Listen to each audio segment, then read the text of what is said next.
Good Friday morning, church family.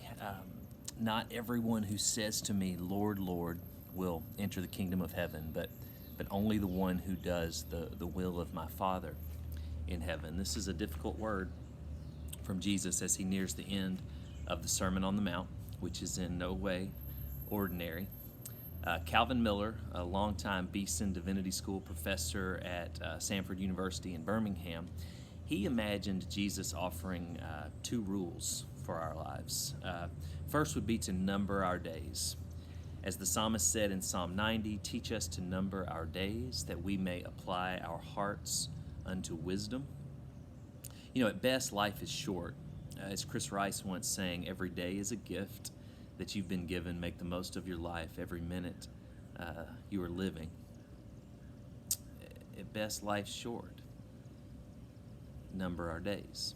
Second, the life we are to make the most of is not our own. Those of us who claim to be disciples of Jesus, we've relinquished control of our lives. Each of our days should begin by us asking sincerely, Lord, what do you want me to do today? How can I be about your kingdom today? Here at the end of this great Sermon on the Mount, Jesus illuminates the importance of doing God's will each day, of being about God's kingdom each day.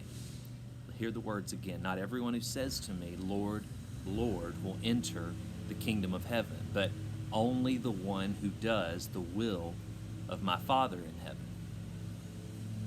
We have protesters in our streets by night here in Nashville.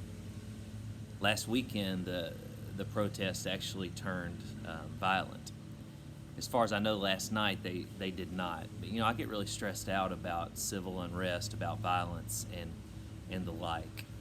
But I'm not going to let my discomfort keep me from evaluating my own heart. As Jesus was doing exactly what he was asking us to do as he traveled around and ministered. He was doing God's will for his life. He was daily coming alongside those who were hurting. He was healing their wounds and asking them to follow him as they went and healed more wounds. The wounded healing the wounded. I believe these protests are singing a song that I need to hear.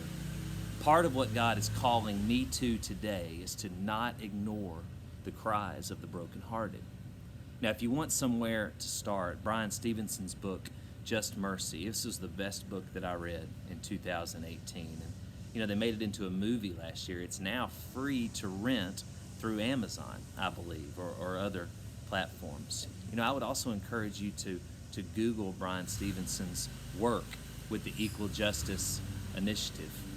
His organization would be a great place to send resources if you're inclined to do so. The work they are doing is pushing back the darkness of the devastating effects of racism and inequality. Let's number our days today. Let's hear the cries of the brokenhearted and do the will of our Father in heaven. You are loved, you are sent, and you are never alone. Grace and peace.